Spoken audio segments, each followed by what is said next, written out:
What's up, everybody? It's Reggie Williams, founder and CEO of Ambrosia for Heads. And with me, I have Jake Payne, our editor in chief. And together, this is our What's the Headline podcast. What's happening, man? Yo, man, it's been 7 weeks since we had a traditional What's the Headline. So it's great to be back. And this was kind of a last minute decision for you and I to do this, although we came prepared as always. Yeah, that's crazy. It's been 7 weeks. I mean, part of that has been summertime, right? And we've taken a lighter schedule in the summertime. We're going to get back to our regular cadence now that like the fall is here and school's back in session, life is back in session. But part of it is also because we've had some great guests in the last couple of weeks. We had Meyhem, Loren, and Derringer, and then before that, Diamond D. So really awesome to talk to those guys. But yeah, it's been a minute, man. It's pretty crazy. For sure. And, one thing that I always pride, and it's something I learned from you is, the fourth wall is we always respect people's time and their attention. And if there's nothing significant to talk about, and we don't have anything compelling to add to the conversation, we sit back and kind of let other vessels within AFH, the site, the playlist, do what they do. And that's always, I think, one of our secrets to success. Yeah, for sure. There's only one moment that I regret us not discussing, and that's the J verse. I think we did a pretty comprehensive article covering it, and so we had our stake in the ground. But it would have been great to chop it up with you because we had differing opinions on that, right? Yeah, and as sometimes it happens with you, I came around on the song when I first heard it. I'll full admission, I wasn't even sure it merited site coverage, at that time. And boy, oh boy, and it says a lot where hip hop is right now. And, I know that we're living in a time where Drake and Kanye and Eminem and Dr. Dre, there's a lot of people that don't do press. And I think Jay is one of them. But this was a case where not just Jay, but Young Guru and certainly big shout out to Rob Markman, watching a few folks come forward and really show the power of annotating a verse and breaking it down. 100% true of Jay's part of God Did. Let me ask you a question on that though. Obviously you and I are both fans of Rick Ross, Lil Wayne, various points in their career. Is this a song that you wish was just Jay? So I'll say a couple things. First of all, what you said is true, and it's interesting. Like I love, just like being transparent about our process. Because I think that one of the things that makes you and I such a good partnership is I say our concentric circle is about 60%. And then but the other 40% is very complementary. We talk about all the time how we tend to gravitate to the same albums, but different songs in those albums. And I think that our process is different too. And, a lot of times we're like completely on the opposite sides of the spectrum because you didn't think it warranted coverage. I thought it was the best verse of the year, and so there was a lot of ground in there. But as we talked about it, we found the common ground. And I think we both aligned on it wasn't necessarily Jay's most artfully delivered verse. He's got like tons of verses where he smashes it. His flow is crazy, like he's in the pocket, super witty, the whole nine. For me, it was about what he was saying. And when you start to break down what he's saying, a lot of it we heard before, the rags to riches, streets to like boardrooms banter, but then the chatter about criminal justice reform and stuff like that really separated it.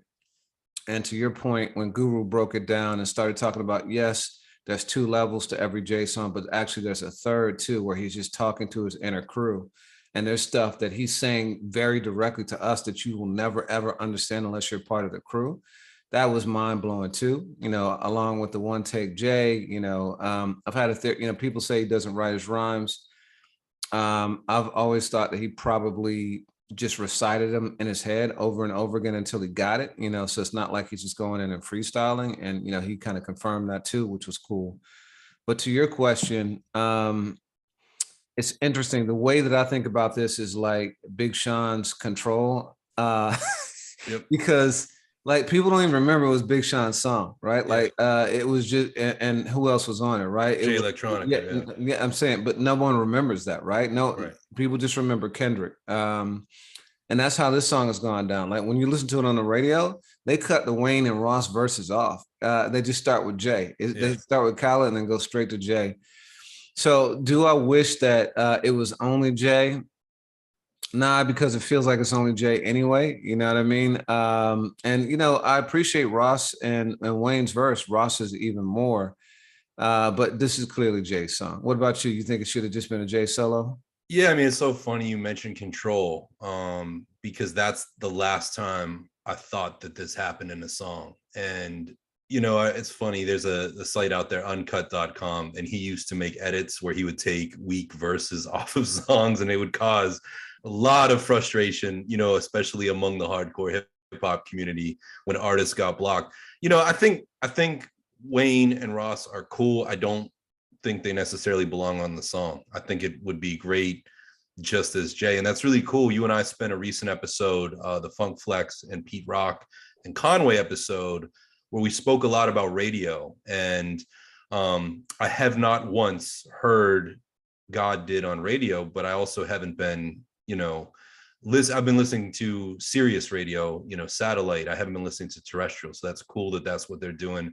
I assume you mean in New York, or do you mean Sirius? Yeah, I mean, I have heard it on Shade 45, but I was talking about Power 105. Wow. Cool. Yeah, they go straight from DJ Khaled's intro to Jay's verse. They don't play the whole verse because on radio now you get like a minute and a half or whatever, but that's all you hear is Jay on the song. One other thing I'll add to is the day that album, Khaled's album and verse released, I'll put this out there. I finally got COVID. I had not had it in, since the pandemic. There was a chance, I know a lot of us think, oh, maybe in late 2019, I was really sick. That may have happened.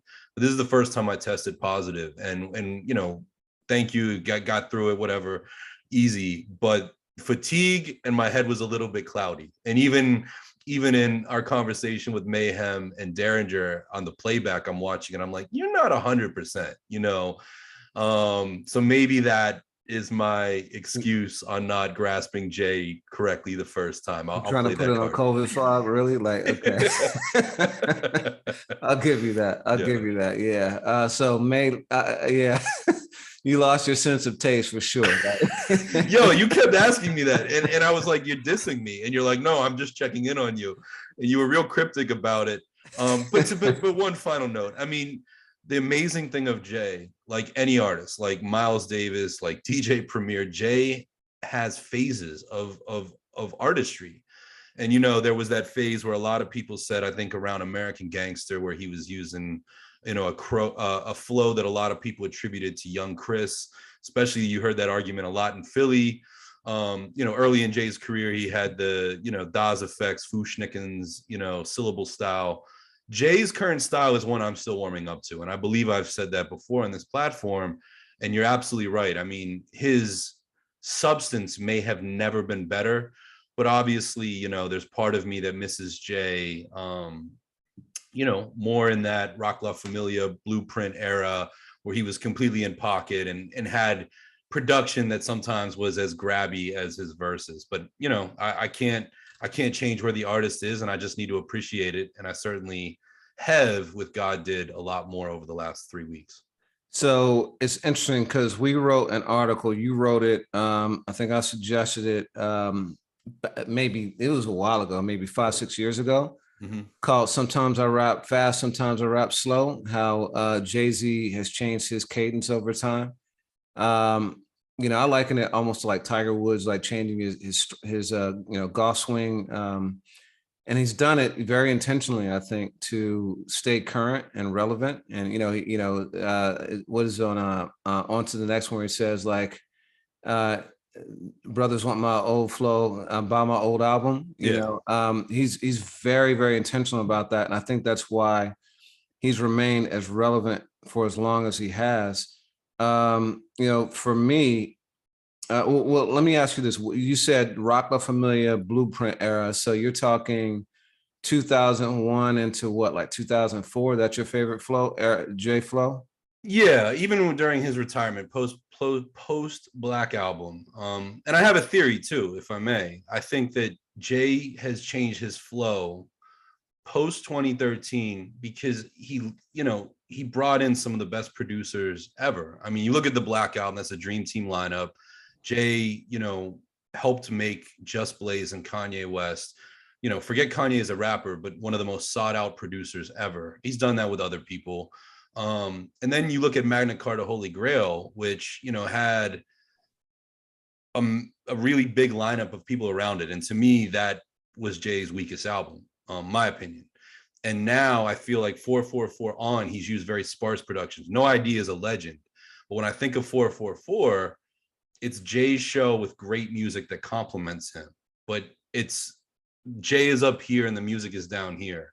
And I think that was true of the Carter's album, and I think that's true of a lot of the a la carte kind of Jay moments on soundtracks and feature verses we've gotten since. But you may agree, you may disagree. So I think I agree, and I'll also say that Jay's flow, post coming back, Dear Summer was kind of like the last song for me that was like super, like it was the end of an era in terms of that particular flow.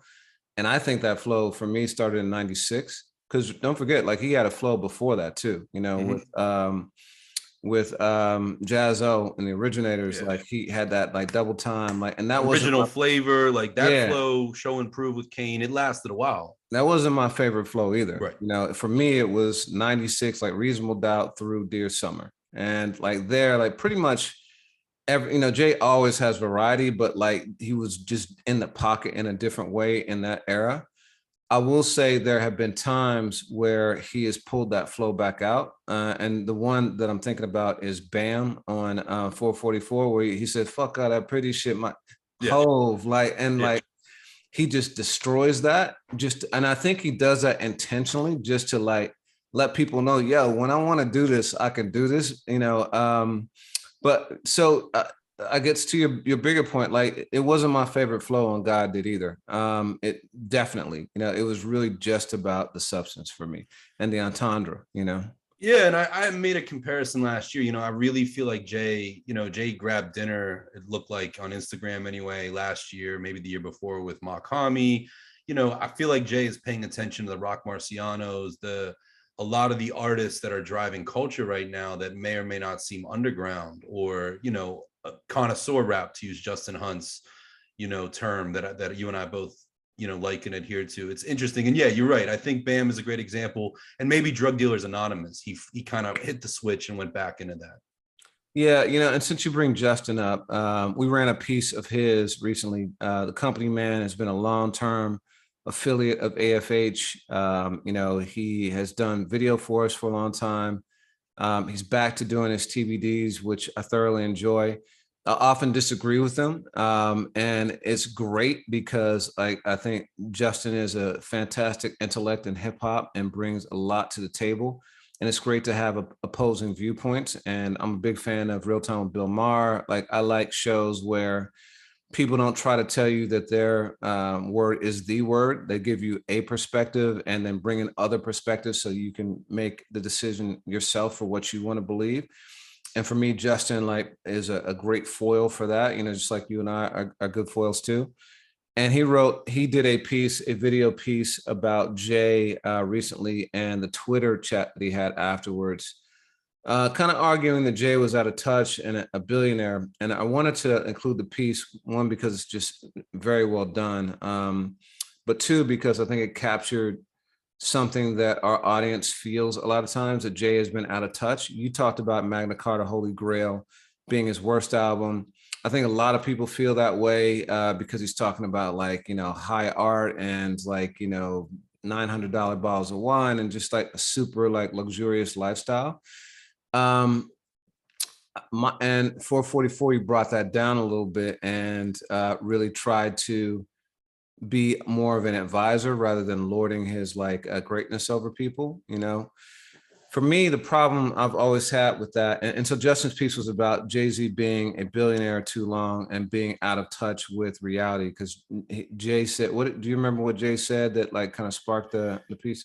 Yeah, I mean, in his conversation, and he was having, it was a direct moment with Rob Markman. And again, one of the better, I think it's 14 or 17 minutes long pieces, but Jay makes a point that, you know, he uses racist terms that were, you know, used against especially Black folks over time, and being sold the American dream, but also being called slurs, and being denied some of those rights that others had. And then he makes the comparison and says, now I'm called things like a capitalist. And he also mentions the term "eat the rich," which I think we've seen a lot, you know, in Occupy Wall Street, on into some of the recent, you know, racial protests in America. And he kind of decries that, and basically says, like, you know, I'm paraphrasing, but that people resent him for his success, and that being successful is a label that is now kind of a disparaging term. And Justin, well, a lot of people, Justin reflected a lot of people's sentiment that Jay was out of touch, you know, for saying those things. For me, I actually think that Jay was spot on, you know, and I actually think it goes back to Magna Carta, Holy Grail. When you step back and think about what Jay was doing on that album, to me, he was doing the exact same thing he's done on every other album, except the source of his income was different. You know, on Reasonable Doubt, he's talking about, like, you know, all the champagne he has, the cars he's driving, Big Willie style, Big Willie flow. Like, you know, he's bragging about the money that he has, and he's done that consistently throughout his career. And the way that he achieved it was through selling drugs, and people celebrated that. When a Magna Carta Holy Grail, he flipped it to be more authentic to who he is now, and said, I'm making money from corporate things, and I'm into fine art, and like you know, all these other things. People like kind of like, you know, poo-pooed it. And for me, it was like, this is crazy. Like, this dude is celebrated when he is talking about making money through a life of crime, but when he is talking about like legit, like actual wealth through actual enterprises, people have a problem with it. Like that's, to me, that was fucked up. Like, I mean, it's like, okay, this guy, like, what are we celebrating here? Are we celebrating criminal activity, you know, or are we celebrating wealth? And if it's the latter, why is that not cool if it's through legitimate means, you know? And so I just thought it was a double standard and a weird kind of juxtaposition. And you know, I'm down with like not liking the flow or the music, but if it's the substance that you're talking about, he's been consistent about that the whole time, and he's been authentic about it. So that's my problem with it. And I do think he takes a lot of hate. I think that it's just natural that people love to build people up to a certain success level, and then once they get successful, they want to tear them down. We've seen that very clearly with Kendrick, you know, who we've supported from the very beginning. And now that he's achieved a certain level of success, he's getting a little bit of blowback. I think Drake, people were rooting for him in the So Far Gone days, you know, when he dropped the mixtape, and then when he achieved mega success, people started hating on him. It's just, it's, you know, it's across the board. Kanye, we see it in a lot of different places, and I think that Jay is no different. Yeah, I mean, I agree with you. And, you know, I personally, I've always admired Jay's aspirational raps. Like, they've been inspiring to me, you know, whether he was talking about leveling up through the streets or through the boardrooms. And that's something that has been, you know, a lighthouse, you know, to me at different points. Like what would Jay do? Apart from just being a great MC, and I've never resented Jay from that. I do think he was more out of touch with Magna Carta Holy Grail than he is in this verse. And one of the things that I feel is very different about Jay from 2013, which we may have never known about. I mean, Jay, there's a lot of stories of the ways that he has supported just artists behind the scenes and charities. You know, one of the rumors that I'll just use as an example, a lot of people said that Jay, I believe, stepped in to help with Sean Price, you know, after he passed, making sure there was an adequate, you know, funeral and things like that. But Jay's been very, you know, mentioning justice, criminal justice reform look no further than, I believe it was 2016, maybe 2017, where on Father's Day, he bailed all of those men that were out on very low dollar, bail and bonds out. Like, he walks it like he talks it. And to me, I can't, it's people that make a bunch of money and then don't do anything about it other than hoard it. And Lord knows there's enough of that in this world that we can see. And I think Jay is very altruistic. Yeah, I mean, I had a problem when he joined ranks with the NFL after like the supporting Kaepernick for so long. Now that I've seen what he's done with that platform, like I respect it. I don't think we would have had the Emmy award winning Dr. Dre Super Bowl performance. We got people crip walking like at the Super Bowl. It is a celebration of Compton and the success that Dre has built too. I don't think we have that on the world's biggest stage. And I believe that they've done a lot of community service stuff too, but that was that was a time where I was like, scratching my head. But, again, he showed that he had a strategy for that too. Yeah. And Justin made that point, and I thought it was interesting too, because Jay on one hand went from wearing a Kaepernick jersey on SNL to probably one of the more regrettable quotes, regardless of what Jay's done, to say we're past kneeling. Yeah. I'm sure if you asked Jay, and if you or I spoke to him, it'd be a great question in an interview of, would you have said that differently in retrospect?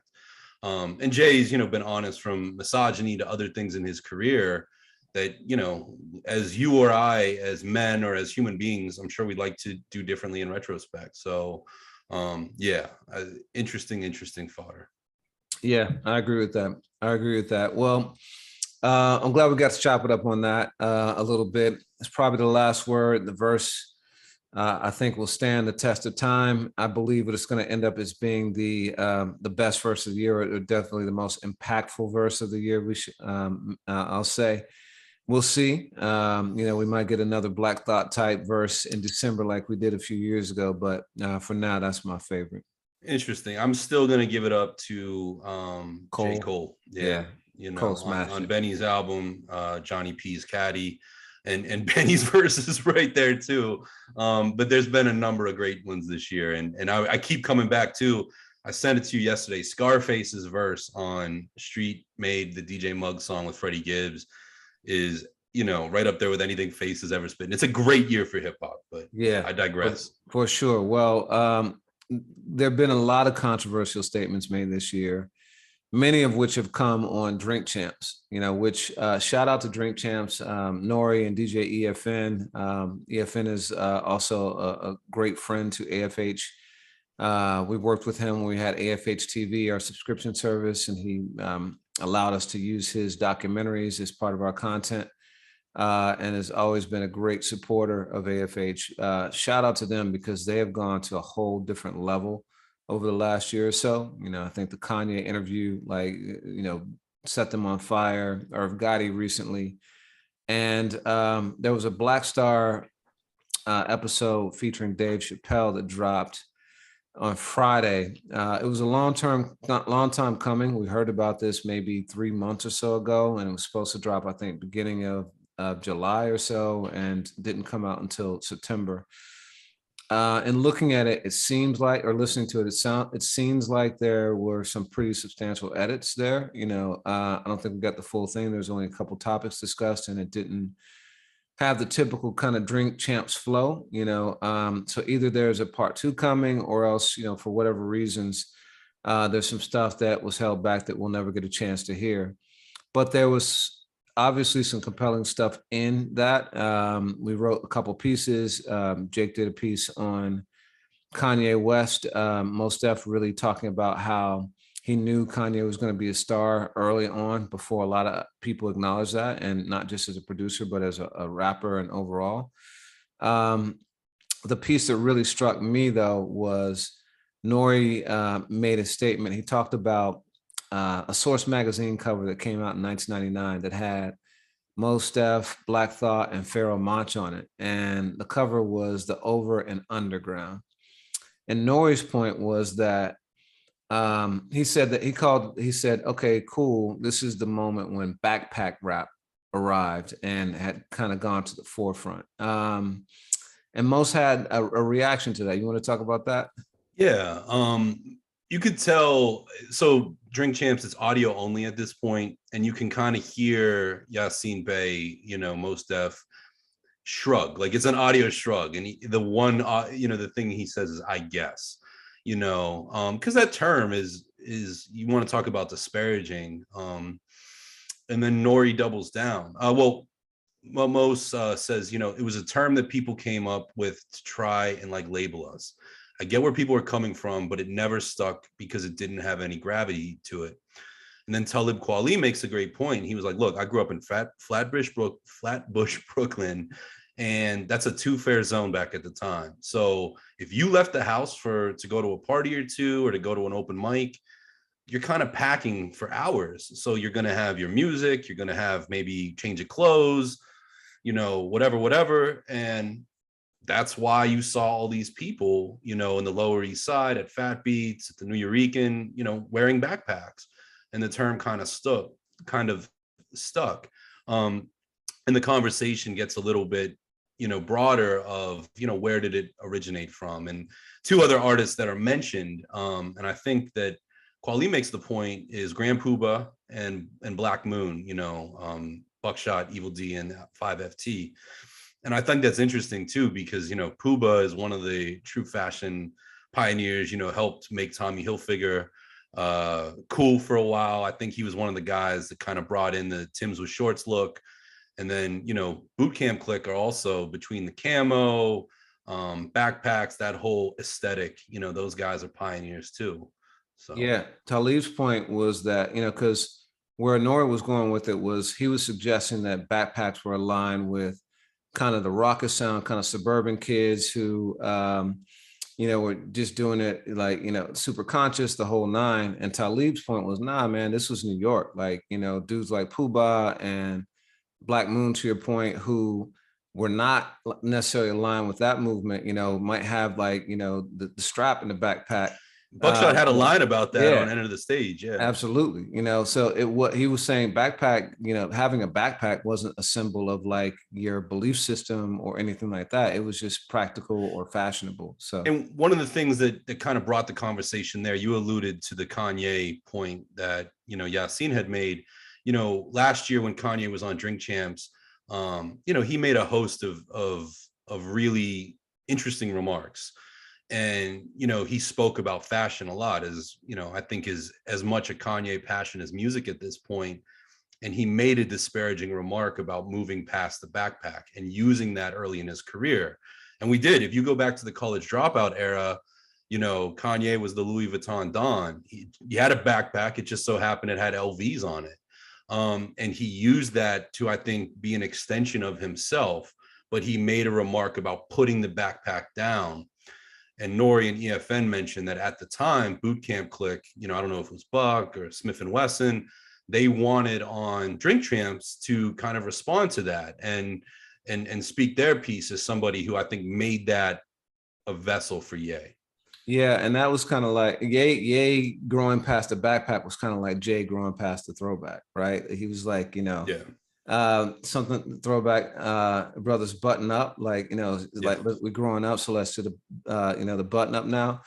So Nori though says, he said, but Nori like kind of, he comes back at Kweli and says, let me tell you where backpacks became frowned upon. He said backpacks and gangster culture existed, simultaneously in the 90s. Basically everyone ran in the same circles. But then he goes, there was one video though. There was one video, and and it was basically the video that he said separated things. It's the thing that like fractured hip hop into two, between backpack / underground or conscious and gangster rap, and or more commercial or like hardcore rap. And that was the Roots What They Do video. And for those who don't recall, that video was the Roots, who were very, very, not about gang culture or like, street culture or anything like that. They were just like regular dudes from Philly for the most part, that was them lampooning or parodying all the like tropes found in hip hop videos at the time. You know, dudes sitting around pools, sipping champagne, women like, dancing like scantily clad around them, driving in the like luxurious whip. The dudes like running into the street, like, rhyming on the rooftop, like everything that you saw in hip hop videos, they put into one, in a way that was meant to poke fun at that and just talk about how corny it was. Interesting thing is, if you go back and look at it now, which I did, and you have no context as to what the Roots represented, it just looks like a regular rap video, which is crazy because it was so jarring at the time, but now it just looks completely normal. So that to me said a lot. But Nori said that, you know what that video did? He said everything that represented, you just dissed everything that represented gangsta. And so he thought that he says that that was a moment where he and presumably his peers looked at it and said, "Oh, okay, that's what you think about us. Like I'm not cool with that." And Nori made another point, that in that video, which is directed by Charles Stone III, who went on to direct Paid in Full and some other major films. The Budweiser "What's Up" commercials. Oh, the award. Yeah, I didn't know. Okay, yeah. And that specifically, there's a sequence where there's an artist running through the projects, and Nori says back at the time. I mean, Nori's from LaFrac City, Queens. Certainly there's a number of project houses around there, and this Queens. So he was talking a lot to Nas. They were working together in those days, and Nas took umbrage with it. In a 2011 Pitchfork interview, Questlove says that ruffled Biggie's feathers, and Biggie was one of the biggest champions of the Roots. One thing I will say that I disagree with you a little bit on, I do think that the Roots represent the streets, the streets of Philly, and I think their aesthetic, I think Black Thought's aesthetic particularly is a lot like Kendrick's, where he can very much rap being there in the first person, but he doesn't make himself the villain or the main character. The Roots were never, in my opinion, about glamorizing, foreigners ripping up their green cards. Like they were never the villains, but they very clearly, Malik B, rest in peace too, did the same. Well, some of the Roots, right? Tariq and Malik. Yeah. But Quest was not that, Right. Quest and, Captain Kirk probably, like they had different elements. They were not in any, I guess what I would say is, even if they came from the streets, they weren't repping themselves like an NWA or, someone like that. They weren't rapping about shooting people and violence and stuff like that. They presented a very different kind of image. Yeah, I mean, there's an accessibility there. To your point, but I mean, Nori was saying that was very specific to a shot, and Questlove said in that 2011 conversation with Pitchfork, like, he was like, I was mostly asleep through the whole video, like they just told us what to do, we like the treatment, boom boom boom. So okay, Nori makes this point. What's your initial takeaway? I thought it was really, really interesting. I never thought about it like that. It was designed to parody, right? And anytime you parody someone, you're poking fun at them, and it might come with consequences. And it made me think about, Common saying things on "I Used to Love Her" that set Ice Cube and others off. Whenever these guys who are critiquing hip hop, right, for its stereotypes, whether it be in audio form like what Rashid did and Used to Love Her, or video form what the Roots did, you're going to get a response because you are talking about someone else's work, and whether it's authentic or not, they might take it that way. So it resonated with me that could have caused a division. And I've always looked at the What They Do video, and full disclosure, I was 12 years old when that video came out. I remember that was around the time when I discovered, the Roots for myself. I'm not gonna, front like I was there for organics and bought Illadelph Half-Life the day it came out. But one of the things that I've realized about that video is it's kind of an homage to a video 3 years prior by De La Soul, Ego Trippin' Part 2. And De La, who are also, not above lampooning, trends in rap. They did that from, their first album, especially on their second album. And they there you go, boom. Yeah, stakes is high. And if I'm not mistaken, the commentary on Ego Trippin' Part 2 ruffled feathers. I mean, De La ended up, you know, in the years that followed, kind of in a conflict with Tupac. And there's a great article on Ambrosia for Heads, I think from 2016 about that. So yeah, you're gonna, when you make commentaries on the culture, you're gonna ruffle feathers. I have to say, I think it's a great video. I think it's a great song. You know, Talib Kweli makes the point to Nori. He says, that sounds personal. And that was kind of how I reacted. And when Nori qualifies it by mentioning the project houses, saying, yes, it can be any projects, but look who was on top of the game right then. You had Nas, Capone and Noriega, you know, were making moves, but the War Report wasn't out when that video came out. I think it sounds a little personal. And I certainly don't think that was the moment. That was the watershed, you know, are you on this side or that side moment for culture. So I thought it was interesting. And what it really sparked for me was a post that Ninth Wonder did back in, I think it was 2017, where he posted that hip hop fractured on a different time. And by the way, so the Roots released the single for What They Do in November of 1996. So I'm assuming the video was around that time too, because the singles and the videos tended to come out within a few weeks of each other. And so, but in July of 1996, July 2nd, there were two albums that were released on the same day. One was It Was Written by Nas, and the other was Stakes Is High by De La Soul. And Ninth claimed that that was the day that hip hop fractured. And he said that, you know, what happened was you had Nas, who had a real street, gritty, authentic album, produced by DJ Premier, Large Professor, Q-Tip, Pete Rock, Q-Tip, and Illmatic, his debut in 1994, transitioned from that to an album that was much more polished, shiny, intended for commercial radio. The videos were, you know, Hype Williams directed and, you know, big budget and fancy and glossy. So Nas transitioned from, you know, this authentic kind of like underground, like street hero to Escobar, you know, he was in Esco mode and like really going for the big swings, commercial type success, kind of similar to what Jay did between Reasonable Doubt and was it In My Lifetime? Volume 1. Yeah. Volume 1. And by contrast, you had De La, who had been like, you know, commercial darlings with Me, Myself, and I, and, you know, Saturdays and stuff like that. Even though they had declared hip hop dead on their second album, they went all the way down that rabbit hole with Stakes Is High.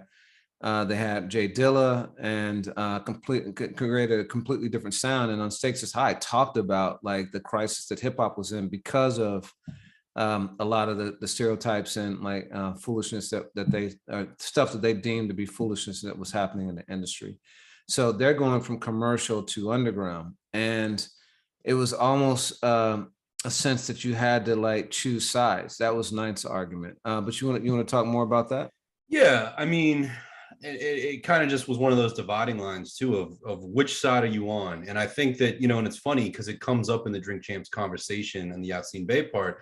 I think, you know, a lot of us can recall a similar this or that moment, maybe this week, actually, the second week of September, first week of September, 2007, with, you know, Kanye's Graduation or 50 Cent's Curtis. And those guys very deliberately made it a sales battle, made it a commercial rally cry. But I can vividly remember, and Justin Hunt, again, did a really dope piece back in 2017, the 10-year anniversary, of what side are you on? Because I had friends that were like, no, you know, we want to see gangster rap as we know it, you know, this kind of, you know, what everything that 50 Cent and G Unit represented prevail. We want more of that. And there were other people that I think were really jockeying for Kanye in one of his most creative periods and what that represented. And not for nothing, I mean, on that album, Kanye has, you know, Yasin Bey, Mos Def, he's got production, co-production by Knots, he's got, you know, DJ Premier doing scratches on Everything I Am. Like, it was another, like, which side of, you know, kind of a tug of war of hip hop. And there's, you know, there have been other cases of that throughout the years. But yeah, definitely in 96. I mean, I didn't buy either album the day it dropped out, you know, on July 2nd. Did you? Did you buy either of those? I bought both, and I was supremely disappointed with It Was Written. Like, it's still probably my least favorite album by Nas. I could probably go back to it now and listen to it with fresh ears, and I'd like it more. But it was such a disappointment because it did feel like he was selling out and was completely different from Illmatic, and that was definitely the vibe for a lot of Nas fans at the time. At least those who came up through Illmatic. If you came in through It Was Written, you probably liked it much more. But if you started with Illmatic, for me it was a split. But before, I want to ask you where you, because that's an interesting point you raised about like Kanye versus 50. So this is 11 years later. So you're now 23. Were you team Kanye or team 50 at that point? Team Kanye all day, you know. And at that point in my career, you know, I was interfacing with 50 Cent a decent amount. You know, I interviewed him, I believe, during that run. Did not interview Kanye, but yeah, I mean, to me, I'm a Beautiful Dark Twisted Fantasy person is my favorite Kanye album, but Graduation, I would say, might be his best album. Now, is that because of the music or was it the personalities? Because for me, I was team Kanye too. And it's so ironic that this is the case. But back then, Kanye was the underdog and he was the humble dude and you wanted him to win. 50 was the juggernaut and the bully and, like, you know, seemed like the Goliath. And so I was rooting for Kanye even more on the personality side than 50. But, you know, it sounds crazy to think of like Kanye in that way at this point. Well, it's funnier too to me because, you know, and I was a little bit closer to the action. You know, 50 Cent has always been one of the nicest people you ever meet. Like when I think of A-list hip hop superstars, 50 Cent is one of those people that, you know, like Snoop Dogg, like T.I., is a cult of personality. Yeah. And immediately likable. And I haven't, you know, I've been in rooms with Kanye. I've not had a long conversation with him or anything like that. But even at that time, you know, Kanye was still outspoken. You know, he hadn't done the Taylor Swift thing. That was still 2 years away. But Kanye was not above, you know, a public display here or there. And that being said, like 50 Cent is kind of the nice guy to me, but just in the name of hip hop, I was rooting for Graduation. By the time that album arrived, you know, Can't Tell Me Nothing was out, which is to this day one of my favorite Kanye songs, period. And I am 99.9% sure that Stronger was out, and that was an amazing record. And to see, you know, hip hop merge with Daft Punk, you know, on a sample in 2007 and make a song that could take the culture in a different direction, I thought was really interesting. And not for nothing, I mean, you know, I was looking at the Kids in the Hall at the time and the Pac Divs and the UNIs out of Inglewood. And I thought that there was a whole class of hip hop artists that were going to benefit if Kanye prevails. And, you know, I like 50 Cent's music. I did not think Curtis was a great album. I didn't like I Got Money, even with Jay-Z on the remix.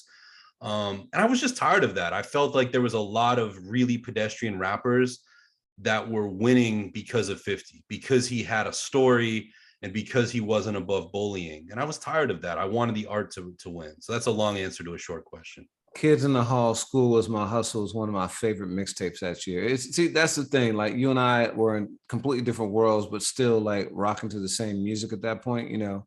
To your point, like I've met both Kanye and 50, 50 only once, but Kanye on a few occasions.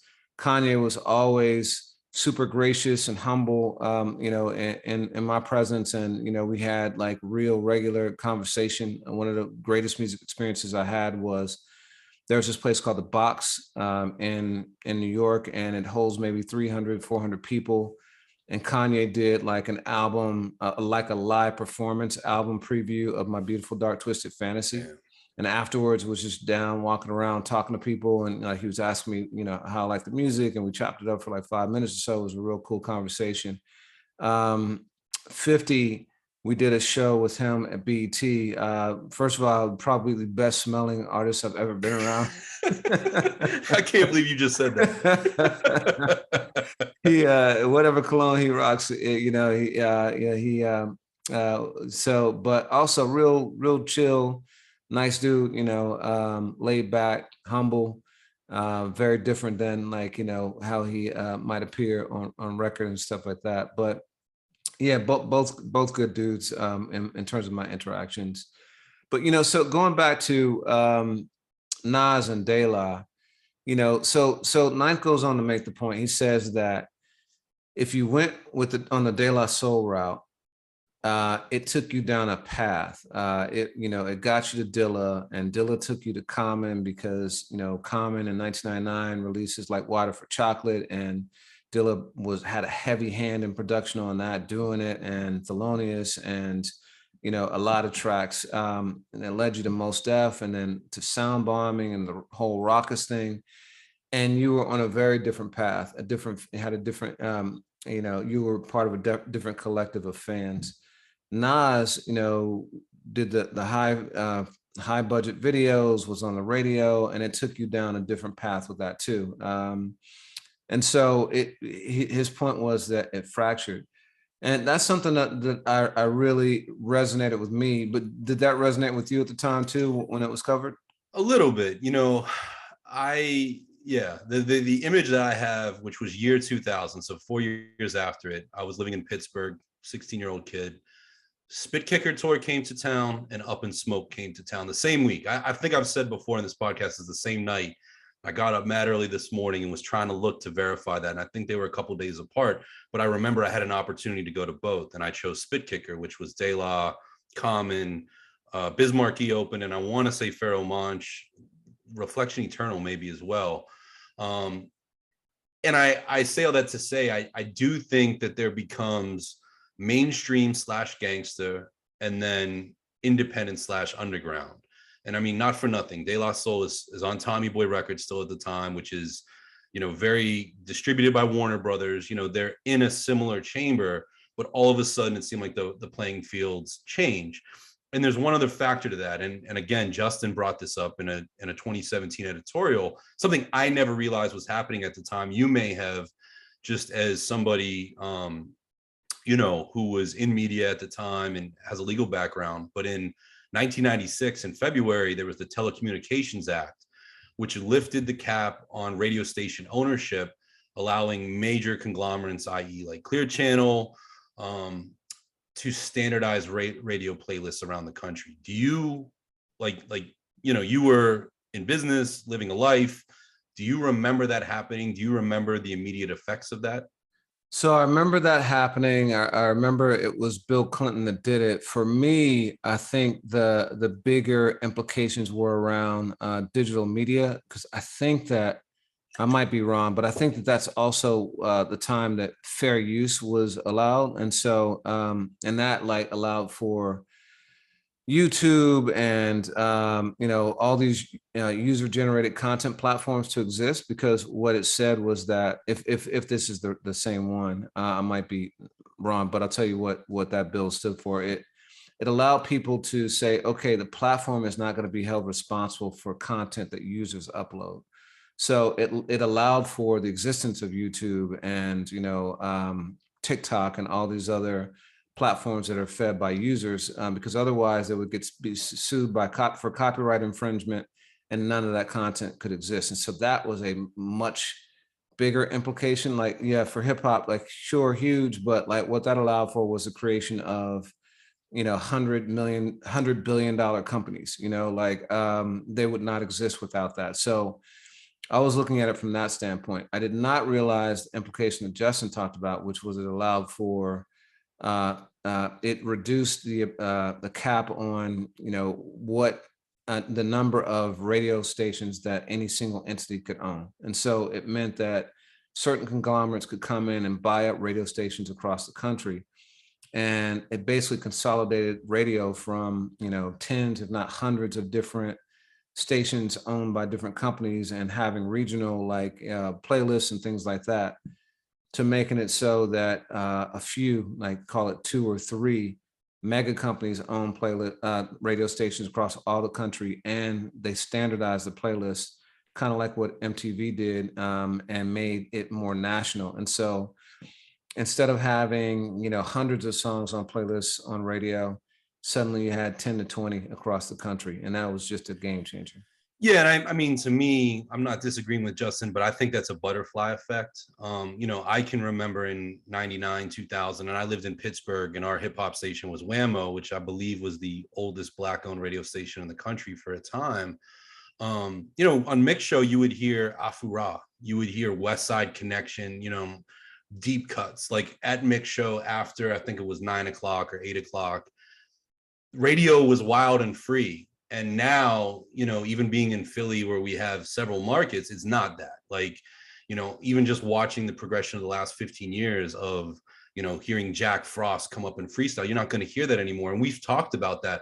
But I don't think, to me, where I was living at the time, the 1996 switch flicked. But I think over time, you're right, we've gotten to a universal playlist, and DJs don't have the power to break records anymore, which of course is going to affect a De La Soul a lot more than it will a Nas. So I agree with that. There was a difference between what you heard on the main FM radio stations versus what you heard on a college radio show. There's a difference between what you heard on what were called churban formats back then, which was basically stations catering toward white listeners that liked hip hop and played more poppy type rap. That you weren't going to hear a Black Moon, you'd hear like a Young MC, Arrested Development, Arrested Development, exactly, or the Fugees or Diggable Planets. And so there were divides already for sure, even on radio at that time. Those were, even in the 80s, you had Tone Loc and, Hammer, Bass, Vanilla Ice versus like, Queen Latifah and EPMD and stuff like that you would hear only on like Black owned stations or in rap, like mix shows.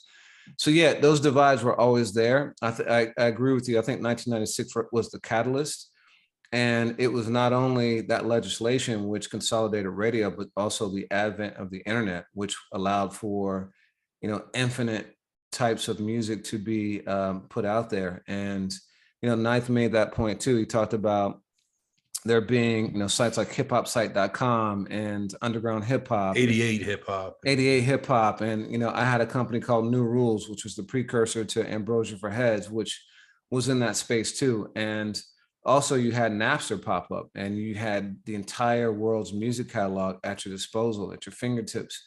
And so I think it was a bunch of different things. It was a progression, not a single event that caused this fracture. But it's cool to like look at moments in time that may have like blown it up and sparked it. But sometimes I think that blunts the nuance of the actual evolution of things over time. Yeah, I mean, I agree with Ninth. I agree with Nori. I agree with Justin on one part. I think the year is 96, and it kind of starts in 95. And you alluded to it using Nas as an example. But I think you have a new class of artists that are coming in that have been hip hop heads, whether they wore backpacks or not. Jay-Z is one of them. And they come in with an aspirational, maybe mafioso style. Nas progressed from Illmatic Nas to It Was Written, whether that was production, whether that was Hype Williams, whether that was getting managed by Steve Stout. There's a number of factors there. Biggie goes from Biggie, to the Notorious B.I.G. on Bad Boy, going from a guy who had a demo at Uptown with Premier and, Easy Mo B and all of that, to Puffy's Hitmen and wearing big suits and the, Gucci shades, Versace shades. And you see that progress itself by the time you have Life After Death, and even Junior Mafia, Mobb Deep, same way. You can make the case with Snoop Dogg too. It's not specific to just the East Coast. Everyone started to come into these figures, and I think it played better in the media. I think a lot of folks were trying to hook into these narratives, be it just gangster rap period or East versus West or all of this, and all of a sudden you've got some of the best artists in hip hop that are reinventing themselves, and then you have people like De La Soul or like Black Moon that are like, nah, we're comfortable in who we are. And yes, we're evolving, but I don't want to be that. And I think that chasm widens over time. but I 100% think it's 96. And the best thing is you have artists in the years that follow, you know, I think of Wu-Tang, I think of Gangstar, Redman, you know, folks that can walk those lines and play in both worlds. And a lot of those artists are the ones that are still very much around and have really interesting, sustainable careers. Tribe Called Quest, you know. So I think 96 is critical. I agree with you there. I don't think it was the start. I think it was the tipping point. So there were divides before that, long before 96, right? So, and I'll go kind of in reverse order. You had the stuff that you would hear on Rap City versus the stuff that you would see on Yo MTV Raps. There was a clear divide. And, you know, there were artists that were too black for MTV, just to put it bluntly. Then you also had, you know, I talked about this earlier, the notion of real versus fake hip hop. You know, in '88, you know, Gasface comes out where Third Base is lampooning Hammer and Young MC and all these guys and Vanilla Ice. Those guys are getting huge pop radio. You go back to Run DMC and Beastie Boys and the difference in treatment for them. It would go back maybe even to the very beginning of, you know, recorded rap. Well, and we'll get to that in a second, but the biggest, you know, first commercial rap single, recognized rap, Rapper's Delight, you know, was big, but to people who were actually doing the culture, unlike, you know, Sugar Hill Gang, and we all know that history, Grandmaster Caz and people like that were frowning upon that as not being real. So I think there's been divides for a long time between commercial and underground, you know, and 96 was a great like catalyzer for that, fracturing off in an even bigger way, but I don't think it was the beginning. That's a really good point. And I don't think, you know, I disagree with Nori. I don't think it was the Roots, you know, intent. And I don't think that video had that kind of, you know, shot heard around the world effect. I think it was something, again, to quote Kweli, he took personally. But that, you know, you look at it again, that same year, you know, Jeru, the Damager made You Playing Yourself and created a dividing line of some of the same people he was using the same studio with, you know, going at Puffy and Biggie and just being like, nah. And you see more of these songs. You know, Black Star made Children's Story. Black Alicious had Deception, you know, Dead Prez, hip hop. There's a series of songs, and you spoke of it. Anytime an artist, Common, you know, I used to love her, steps up and questions the hip hop identity, there's always going to be somebody that takes umbrage with that. And that's interesting. And that, you know, that happens to this day. You know, that happened with Nas in 2006 when he declared hip hop is dead, you know, as an artful statement. And people said, you know, maybe for you, Nas, but, you know, like that. So, yeah. So the conversation actually got me thinking about an even bigger conversation of not just about when like kind of underground hip hop kind of came into effect, but making me think about hip hop itself, right? Because, you know, we just had the anniversary of when hip hop started, you know, August 11th, 1973, Cool Herc throws a party, hip hop is born, you know, and that's the story, right? That's the creation version for hip hop. Reality is that hip hop itself is, you know, there are elements of hip hop that have been around for closer to 100 years than 50 years. And I think it would be cool to look at those too, because the notion that a culture, an entire culture was born of one person in one single event, I think doesn't make sense. And I think it simplifies things too much. It takes away credit from a lot of others. And it also just doesn't really reflect the actual evolution of the process. So I wanted to kind of go through that, you know. So hip hop culture, you know, a lot of people just talk about it in terms of the music, but it is traditionally been associated with four elements: rapping, MCing, DJ, and breaking. Rapping graffiti. And graffiti, MCing, DJing, and MCing, DJ, graffiti, and breaking. Yeah. Sorry about that. And some people try and throw fashion in there too.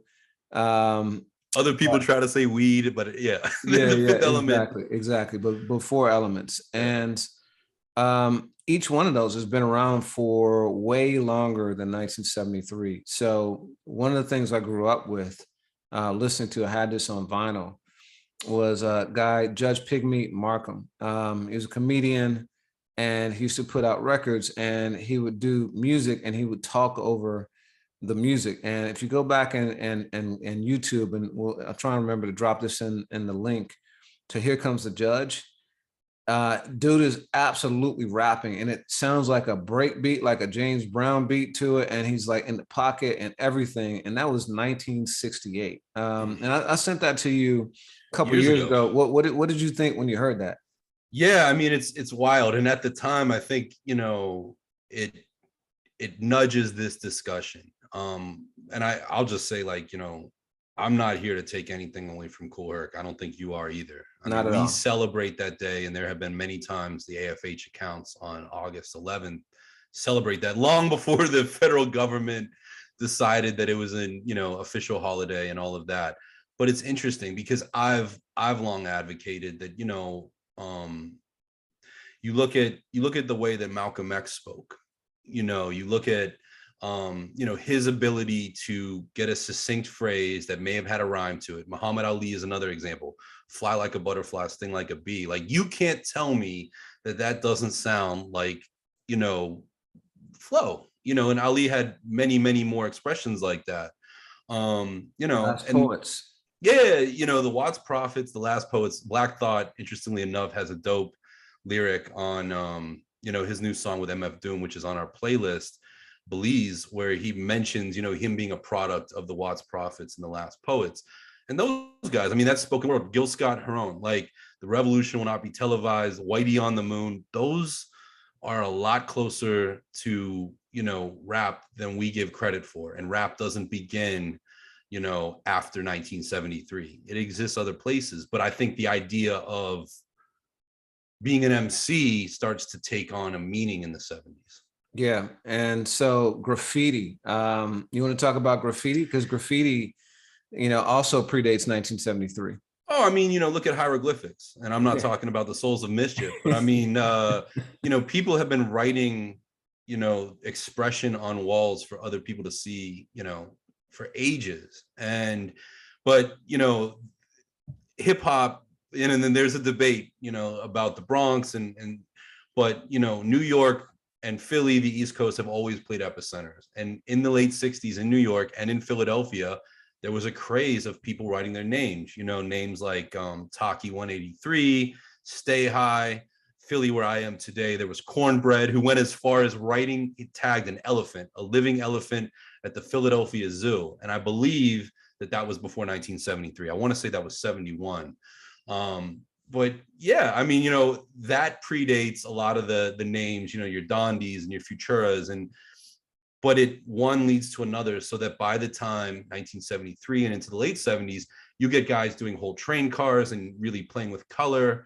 But yeah, there was a whole phenomenon that starts in the late 60s into 1971, all of that. And it's documented. It's not just you and me talking. You look at any book on graffiti, on hip hop, and they'll tell you that. So it's interesting that we celebrate that. But before we even get further, do you want to talk about DJing a little bit? Yeah, actually, so we covered emceeing and graffiti. Graph. I want to talk about breaking before we get to DJing. So breaking, which is near and dear to my heart, I went and saw breaking in the movie theaters. I went and saw Beat Street in the movie theaters. I was breakdancing in, at school, the whole nine, but if you look at breaking, like this blew my mind. I think one of our readers pointed this out, but some of the earliest footage of someone doing break dancing type dancing is from the late 30s or early 40s. I'll drop this into our comments as well, but it's black and white, and the dude is clearly like almost windmilling and just doing moves that have been taken as part of break dancing over the years. If you look at James Brown footage from the late 60s, he is absolutely electric boogalooing, and he's got camel walking. And Bob Fosse, who's a choreographer in the early 70s and 60s, if you look at it, there's a lot of footage on YouTube showing that Michael Jackson directly lifted a lot of his dancing, including the moonwalk. There Cab Calloway too. Yeah, Cab Calloway. Yeah, there are lots of instances of dance moves that have been brought together under the umbrella of breaking that it pre-existed 1973, 70s, 60s, 40s, 30s. So that's been around for quite some time too. And then the last element, DJing, which is the one that I think Herc is most associated with, that's also been around for a long time. You know, phonographs have been around for forever, but the first DJing with two turntables happened in the 1940s. There was a guy named Jimmy Savile in 1947 who was credited with it. Who knows if he's the first, but that's certainly a long time before 73. A lot of people know that Kool Herc is of Jamaican descent, and a lot of what he did borrowed from street parties in Kingston from the 50s, where DJs would play over big sound systems and would toast over the music, which was like chatting or talking over the music like DJs and hip hop did in the 70s. And those are elements that Herc brought into his parties. With Coke La Rock, yeah. Yeah. And you know, mixing was also like happening long before 73. There's a guy named Augustin Martinez who was mixing records in 1964, and others who weren't necessarily like using a mixer, but would like have two records on a turntable that were at the same tempo and like, you know, have one start and the other one stop. So that was going on for quite some time. What Herc brought to the mix was he used turntables to extend breaks in records. And that's, you know, what get people into a frenzy and allow the break boys, the B-boys, the breakers to dance over these extended break beats by like James Brown and, you know, all these artists. Jimmy Castor bunch. Castor, you know, yeah. And so that was what he brought to the table in 73. Grandmaster Flash, you know, back in 2016 said, you know, he was the first to create looping, actual, like, you know, using a mixer to loop instead of just, you know, starting one record and stopping the other. So there is a huge evolution, you know, and just like what we were talking about with underground, I think 1973 was a tipping point for hip hop rather than the start of it. I think the start of it was a process that evolved over decades, you know, of time to get to where we got and get to where we are now. Yeah, you made a really interesting comparison, you know, of this holiday and, you know, like a religious holiday like Christmas, and the likelihood that, you know, Jesus Christ was born on December 25th. Like, well, that's definitively not the case. Yeah, that was the date that was chosen. Yeah, yeah. Right, and it's like that. And as a hip hop head, you know, I always, you know, August 11th is always a special day. It's also the day after my father's birthday, so it's easy to remember. But you're absolutely right. And one of the things, you know, going full circle, you know, Nori mentions that cover, and there was a cover of The Source of, you know, Kool Herc. It's earlier. It's like in the 94, 95. It's Kool Herc, it's Africa Bambaataa, and it's Grandmaster Flash. And it was great to see those three at the time photographed together and just what they represent.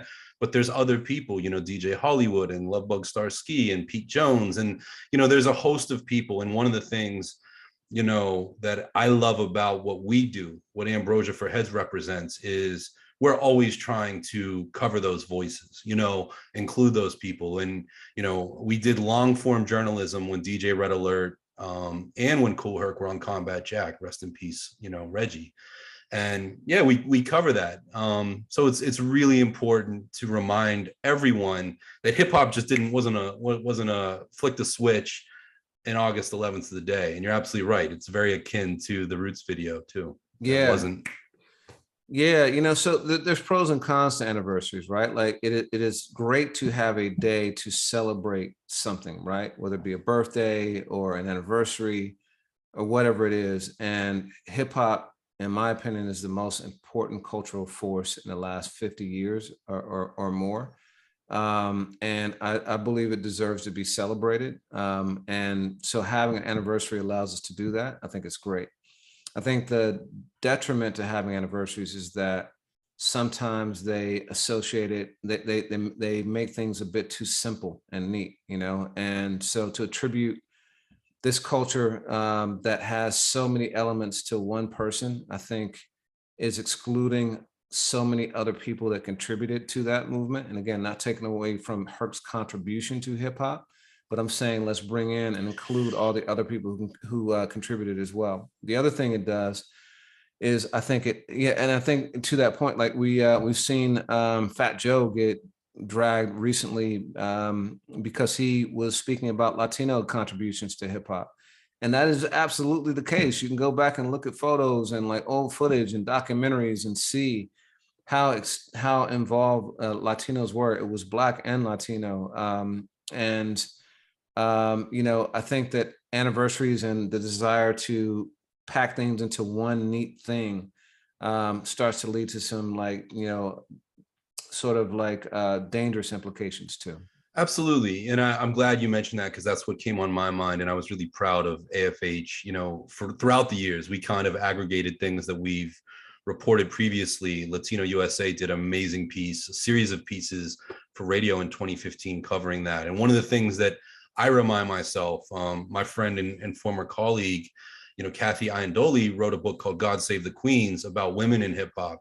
And Kool Herc, AKA Clive Campbell, he has a sister, Cindy, who on August 11th, 1973, in the rec center, as I understand it, threw the party with him. And yes, it was Herc behind the turntables, but Cindy was very much involved. And we don't hear that, or we're only starting to now. And like Latinos, I think women, Lady Pink, the graffiti writer, there's so many B girls too. That part of the conversation, to your point, we need to protect the conversation and be inclusive, so that we don't narrow mind, everything into one. And yes, I met Kool Herc in 2009 at the Smithsonian, at the National Geographic in DC. I was down there. He had a panel, him, Rakim, Nas, Sway moderated it, and Daddy Uroy, who is one of those dance hall DJs that you're referring to from kind of the sound battles, sound clashes. And when I saw Herc, I said Godfather. Like, that's what I refer to him. And that may be corny, but to me, he's the Godfather. But also, Grandmaster Flash is a Godfather. There's many of them. Cindy Campbell's a godmother. So absolutely. So hip hop and its elements have been around closer to 100 years, maybe, than 50 years. But 50 years ago, there was a tipping point that caused people to recognize the culture had coalesced, or was beginning to coalesce, and we celebrate that and Herc for that. So, word. Yeah. So, before we close out, there was one other kind of development that happened this week that is on a more, unfortunate tone. Do you want to talk about that? Yeah. So in late August, I believe it was late August, Talib Kweli, who we've spoken about earlier, posted on Instagram, venting his frustrations with Ethan Alopat, who I think hip hop heads will know as Egon. Egon was the general manager and A&R for many years. That's how I came to know of him and know him of Stone's Throw Records during its incredible run, which included, not just great records, from its founder, Peanut Butter Wolf, but, the Madlib that we know and love, through Loot Pack, Quasimodo, J-Lib, Madlib's J Dilla collaboration, and then Madvillain, Madlib and MF Doom, which famously released the album in 2004. And in recent years, Egon, has left Stone's Throw. He remains to be Madlib's manager and business partner. They've launched their own label and, have done things like Bandana with Freddie Gibbs and a host of things. This year, they did the Black Star album, No Fear of Time. And that was an impetus for Kweli to post a frustration he has with Egon. And in that, the post included a screenshot of Egon telling Kweli that he was making on behalf of Madlib a final offer. They don't disclose what that is. Kweli has alleged that it was $500,000, presumably to put out this album. And there's a series of in Instagram slides of things that involve Euro Droog and other folks that have been at odds perhaps with Egon. But in the caption, Kweli made reference that Egon is holding an MF Doom rhyme book or several hostage, and not sharing it with the family. And as hip hop heads know, we have a whole episode dedicated to it. Doom passed away in October 2020. The public learned of that on the last day of that year, made for a very, sad New Year's, bittersweet. And so that releases. You and I had a debate, not a debate even. We just had a discussion. Should we cover this? And at the time, just given what our voice is and one side of the facts being presented only, we decided not to. And Egon did not respond, as far as I know. And then days later, last week, Doom's widow, his wife and partner, as I understand it, Jasmine, confirmed that statement. And in doing so, Jasmine made one other point and said, there are rhyme books that we've been trying to obtain. That party's not cooperating, but that is not the only party that is kind of guilty of wrongdoings against the Doom estate. And more of this will come to the light in time. So we did report that story. And yeah, so that's kind of a breakdown. Do you have any takeaway of that? Nah, man, it's just messy. And, you hate to see this, but it seems to happen so often after, someone passes away. There's a battle over the estate and the legacy they've left behind. And, I tend to always favor the family, but even that, like a lot of times you got divisions and families fighting over things too, so I just hope that if this is true, that everything is returned, and it's really unfortunate to see. Yeah, I mean, there have been, instances over the years. I know Kanye had a laptop stolen. I believe Eminem had a rhyme book stolen once. There's a little more that I'll just add for context sake. Kweli used the term culture vulture against Egon. And Egon, I believe identifies as white. And Stone's Throw has done a lot of business with Black artists, as did Now Again, which is Egon's imprint. And Now Again primarily acquires, similar to Numero Group and other labels, they acquire, legacy catalog from funk and jazz, and they re-release it, but they, in many cases, own that music. And, that's a touchy area because, and I say this, and I know I make this comment in many podcasts, I am a white man who makes his living in hip hop. I work in Black and brown art. So that term culture vulture is something that I've always, been fearful of being called. But as Kweli vents his frustrations, and I have to wonder, was that the reason in part why the Black Star album is only available on one platform? Madlib's name is never mentioned, not once, in the Drink Champs. Like, there are clearly things going on, I would say behind the scenes, but it makes you wonder. But I do agree with you. And Doom was somebody who did a lot of work for hire with a lot of different labels and artists. And I think anytime somebody passes away, folks are always trying to figure out what to do with, those assets. I'll share this. I interviewed Proof from D12 a number of times in 2002 and 2003. When he passed away in 2016 or 2006, excuse me, when he passed away, people contacted me for those tapes of interviews. And it wasn't to preserve them and put them in a library or write a definitive book on Proof. It was hope that, this is worth something someday. And same thing happened to me. I had conversations with Pimp C, and there became question of ownership with that. And I've never released those conversations, but anytime you're dealing with estate and the power of art, it gets really, really messy. And I'll be curious what Egon has to say if he ever responds. And yeah, my hope is that any wrongdoings done against Doom and his family by anyone, if that be the case, are made right. It's interesting that you connect the difficulty of working with Egon that we've heard from Kweli with the potential, that being potentially part of why they chose the release strategy they did. And I think it's important for us to talk about too what Talib and Yasin have said directly about that release strategy. One of the meat of the first part of the Drink Champs podcast is that Talib is saying that they very intentionally chose this. And my takeaway from it was the economics of streaming platforms are not sufficient. He doesn't think they properly value music, and that the cut being taken from the platforms is not sustainable for artists. And so they chose very intentionally to build upon their existing relationship with Luminary, because Talib has his People's Party podcast distributed by Luminary, to use that platform as an alternative to command different economic terms. And while it might not be available to everyone, it is available to everyone. It's just people's choice as to whether or not they want to pay the money to access it, right? It is still available to everyone. It's just your choice whether you want to pay that beyond what you're paying for music already. He also pointed out that if you follow Black Star for over time, you've seen that they've had non-traditional ways of treating their art.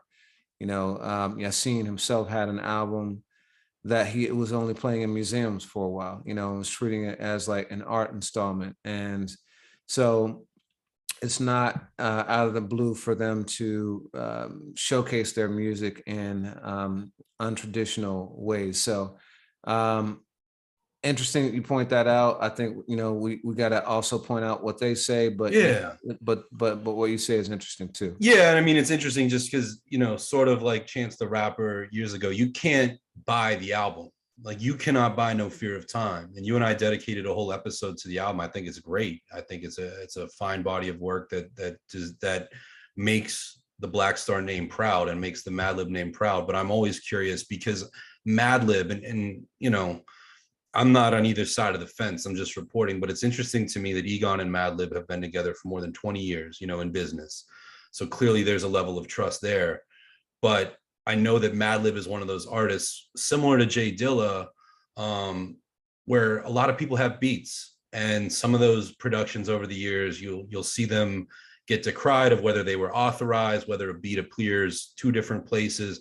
But I've been curious with that because the album's not for sale, if that brings in legality, because Qualish begins his position with a screenshot of somebody asking for an offer and saying, I will not be communicating with you anymore. In this case, it's Egon. So I'm curious of how the conversation advanced past that enough to release No Fear of Time. And I doubt it's that, just because from a legal standpoint, the distinction is typically whether or not something is done for commercial gain.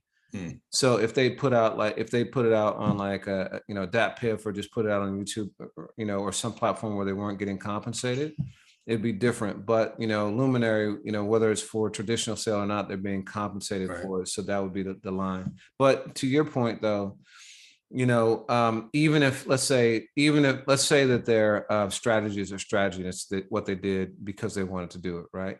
It might be the case that because of the difficulty in that relationship, it's what delayed it, because that album had been around for 2 or 3 years. We saw how these stories saying that it was completed, and it took a long time for it to finally come out. Maybe that played into that too. Yeah, and in the slideshow, on Instagram, Quali had tweets from a user that I'm not familiar with that were from 2020. And that album, I was with you that day. I think we said in this episode, you and your sons and I grabbed lunch in Philly in 2018, and later that day was when we learned that album, we had heard rumblings of Black Star, but I believe that was the day we learned Madlib was at the helm on the production side. So that's, you're dealing with over 3 years of waiting. 4.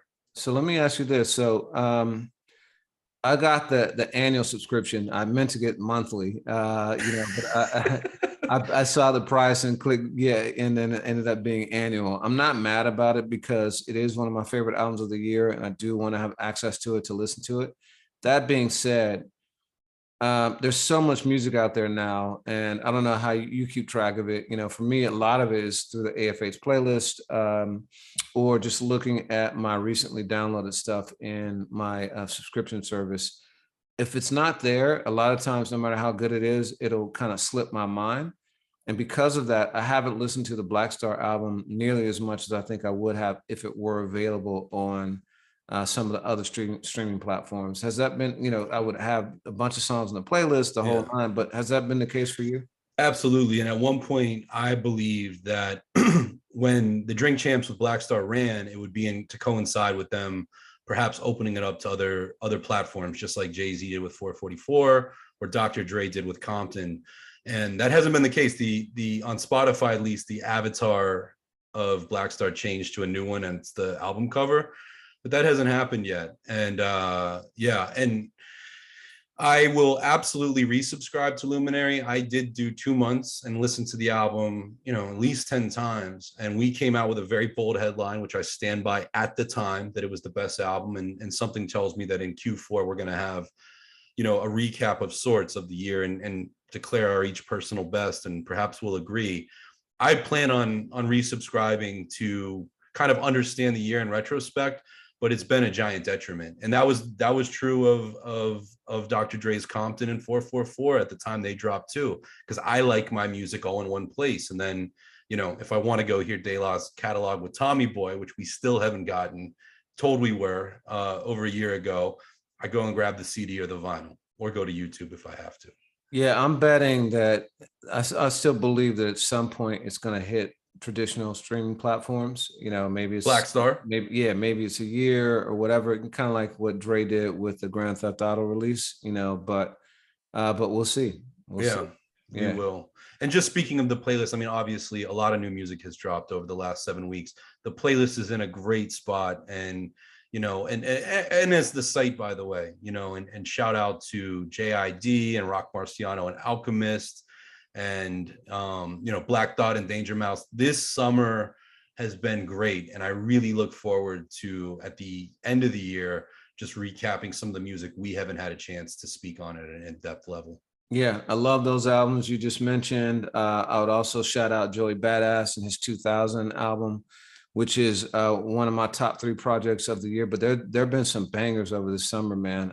It's been, and obviously Black Vladimir with Meyhem Lauren and Derringer. So Larry June. I mean, stuff. it's been great to see him on the site too. Yeah. Or on the playlist rather. So yeah, man, that's the perfect segue. And rapper Big Pooh too. I shout him out too. He's got an album called To Dream in Color. So yeah, a lot of good stuff. Absolutely, facts. So with that being said, what's your song of the week, man? Song of the week is from JID's The Forever Story. It's a song called Cody Blue 31. JID, I think, with this project has just continued to elevate. He's been probably my favorite MC to drop post Kendrick.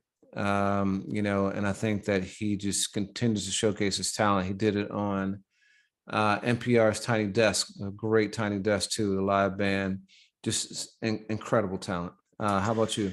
Yeah, man, I say it all the time. I mean, JID had the Kendrick effect on me. I remember even before he signed with Dreamville and Interscope, hearing him on Tony Touch's radio show. I was driving around and I pulled over to try and figure out who this guy was that was freestyling, and to watch. This is hands down my favorite album that JID has put out.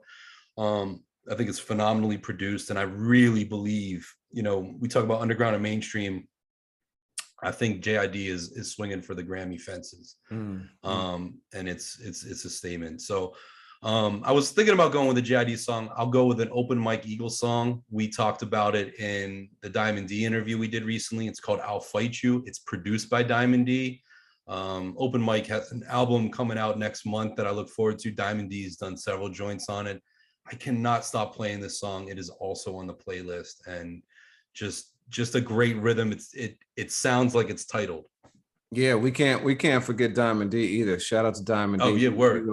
Released a great album in the last a couple weeks too. So it's been a great summer for hip hop.